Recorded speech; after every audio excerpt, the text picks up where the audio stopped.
Hi, everyone. Thank you, Matthias. So, as he said, my session is called Flexing the Rules of Material Design. I am a product designer at Carbon 5. Carbon 5 is an agile product design and development shop based in California. We have offices in San Francisco, Los Angeles, and we also have another office in Tennessee in Chattanooga. I'm out of the Los Angeles office. We believe in flexibility in product development, short development and design cycles, and user-tested development and design. A little bit about me. I'm a product designer there. My role is quite broad as far as designers go. I do design facilitation, user experience design, visual design, and a bit of branding when we have clients that also need to be adapted to a different platform. My background is in branding and advertising, so I have been ingrained with the idea in my head that you need to recognize the importance of the brand voice and the brand visuals so that you feel like you and nobody else. So about a year ago, I had the opportunity to work on my first Android project. I was new to the landscape, so I wanted to learn as much as I could. And I thought, what better place to start than reading the material design guidelines? So I had a better understanding of what design for that platform was. Just out of curiosity, who here has read the design guidelines? Okay, so that's pretty much all of the room. Also, who here is a developer? Most developers. Any designers in here? Okay, nice. So I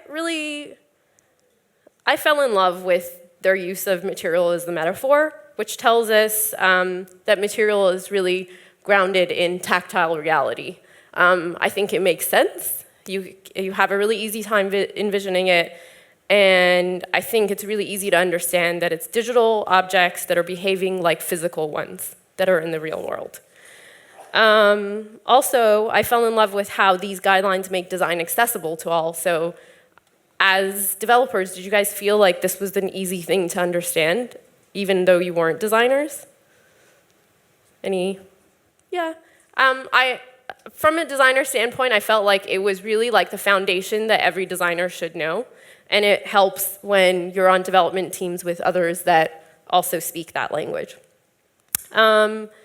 So my one thing, though, was that as an ex-branding designer, I wanted to know how would the app that I was working on, how will I allow my brand or app to feel like itself? The guidelines are pretty rigid. From font suggestions of what you should use, button suggestions of what you should use. Everything's really prescribed, and which is great if you are new to design. But at some point, it starts to look more like Google's product than your own, and that sometimes becomes a little bit of a blurry line. So in asking this question, I wanted to answer what are other apps doing out there on the marketplace? Who was getting recognition for using material design? And why were they getting recognition? So while I was researching, the first thing that I came across was that most apps are using it as a coloring book. So the sticker sheet that Google gives you to apply elements into your designs is being used just as a coloring book. So on the left-hand side is an app in the Google Play Store. On the right-hand side is a design that I was able to put together in under 2 minutes with the exact same elements, just the colors are changed. So that kind of like, that was the first thing I noticed, that it was just a coloring book. Again, another experimentation. Left-hand side, real-world app. Right-hand side, just elements from the material design guidelines. But then I asked, other people are clearly doing it well, they're being acknowledged, let's find out who those people are. The first one I came across was the New York Times. They get recognized by Google, and they actually got awarded in the Material Awards for elegant use of typography. They do not use Roboto. Very briefly do they use it. So that was like, okay, all right, so you're recognizing someone for a rule that they broke. That's good. Another one is Airbnb.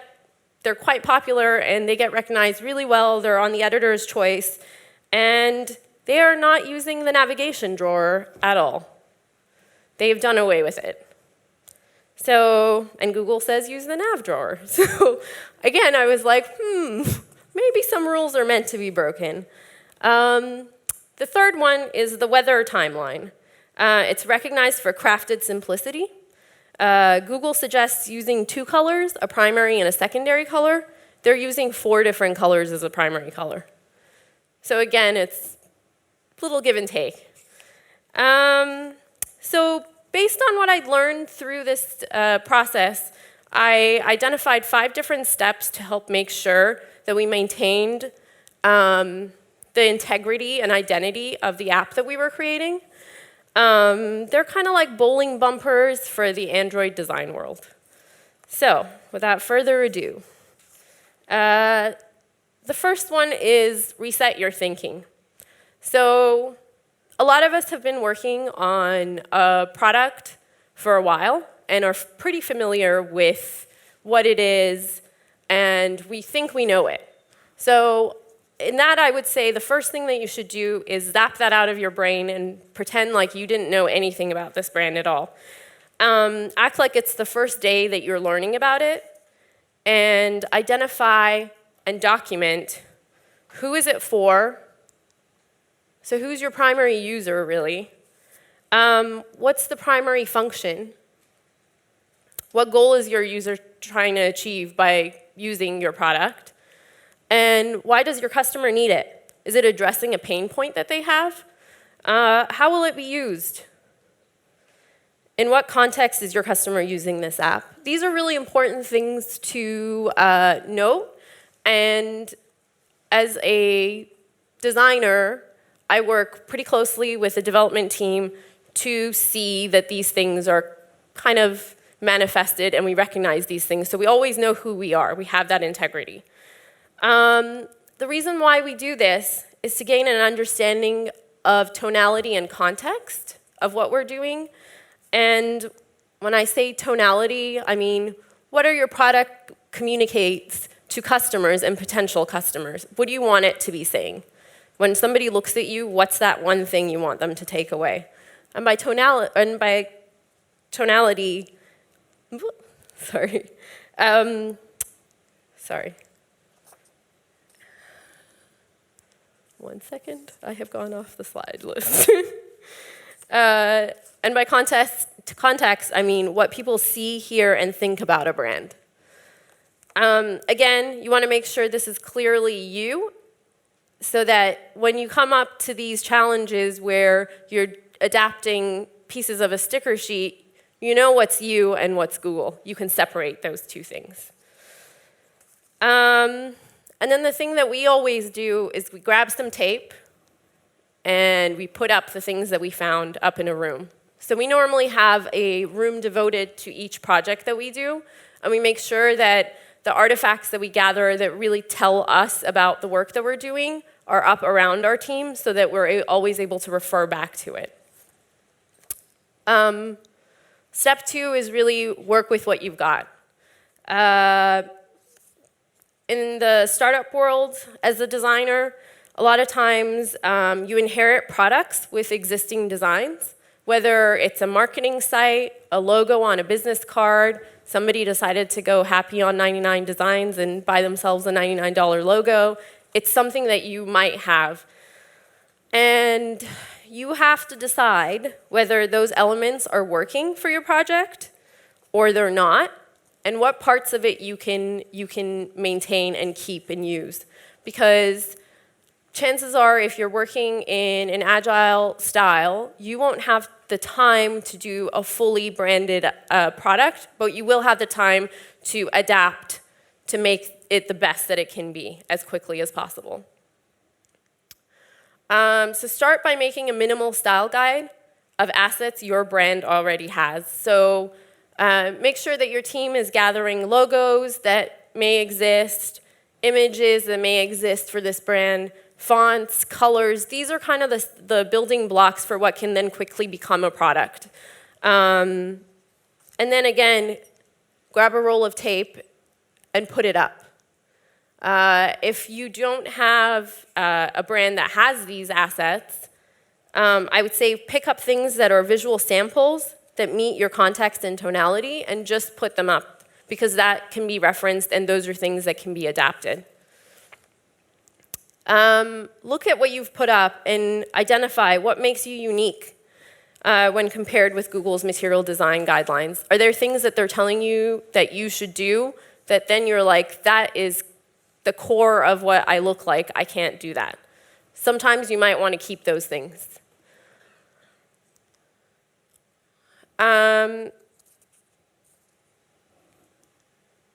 You also want to see if your current visual aesthetic communicates the elements you identified in step 1. So is it really meeting the tonality and context you identified? And if it's not, the answer could very easily be no.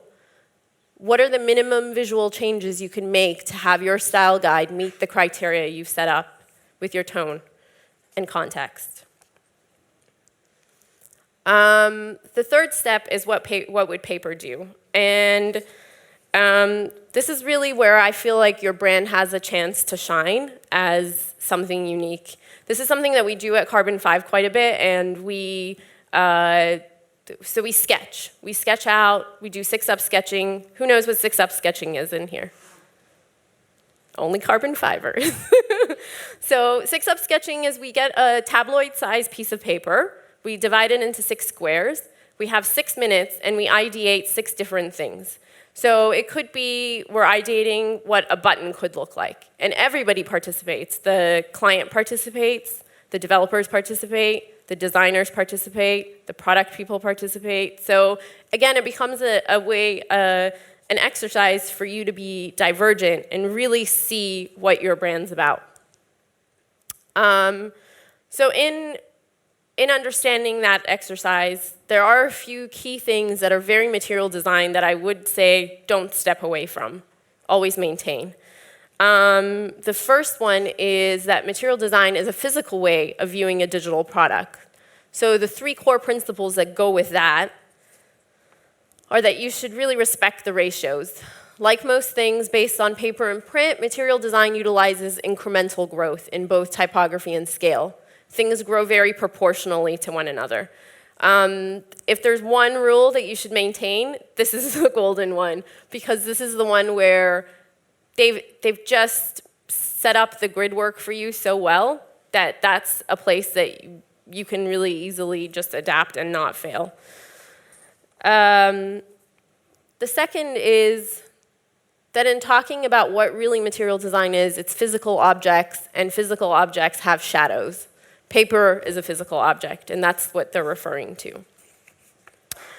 The last thing that I will say, and I will say it with a little bit of a caveat, is respect as much of the pattern as you can, because it's the language that your customer speaks. So the way that a customer flows through a product is very much, they don't even read half the time. It's just that it's a pattern that they're used to following. So that is very much part of it, but I say as much of it as you can. If there is a part where it doesn't feel logical, abandon the pattern. So keeping in mind these 3 principles, we'll end up sitting out and sketching. And then we'll put things up and we'll look at them. It's a really easy way of like just doing things super quickly and looking at what you can do to step outside of the box. We'll sketch out basic UI elements like buttons, icons, cards, and we'll always consider at the end when we put all of this stuff up is that the tonality and the context that we identified in step 1, what our brand is really about, is always in the top of our minds. And again, we'll grab a roll of tape and put this up. It's always important to keep stuff around you because it's really easy to just forget the things that you did. Again, we do that because it's a divergent exercise and it's really easy to not just adapt something from a sticker sheet and change the font or change the color. You step outside and you do something that's totally different. So that being said, the fourth part is really the minimum viable design customization. This is the first thing that we'll do because it's the easiest thing. And sometimes you'll see in products, this is where people abandon after this step. So this can get you to market really quickly. And the minimum viable design customization you can do is what we see in most products. It's customize your color palette. So in this case, you can just adapt your primary and your secondary colors. Customize your font. This doesn't get done as much, but if there is one piece of quick value that you can get from differentiating your product is use a different font. It's a great way of looking like your brand and not Google. It's something that goes unnoticed, but the font is really the thing that sets you apart. But again, keeping the incremental growth of the fonts the same. Customize your buttons. This is what you get out of the box. This could also be a button. And then last but not least, I would say introduce an element of delight. Again, go back to sketching. Go back to something that you could do as a team and say, what's the pain point our client is trying to, or customer is trying to address? How can we make this a little bit more exciting for them and more interesting for them? What could you do to add a little bit of delight to your product and be uniquely you? And this, I can only leave it a question because it's only something that you and your product team can get together and visualize. And again, go back to sketching. It's the best way. It's what we did as children, and it's the best way of getting out what's in our heads. It doesn't have to be perfect. It just needs to communicate. So don't be afraid of sketching. So I guess what I really wanted to be the takeaway from this is that you should be compliant, but not a copycat when it comes to material design guidelines. It's pretty clear from the research that I've done that they reward people that have stepped outside of the box, even though they're prescribing a very stock standard way of doing it. When you really look at the apps that are getting rewarded and recognized, they're the ones that have been not afraid to break a couple of the rules. Thank you again. My name is Yasmine. You can find me on Twitter, Yasmine Molavi. I'm from Carbon 5. Thank you for listening. Yeah.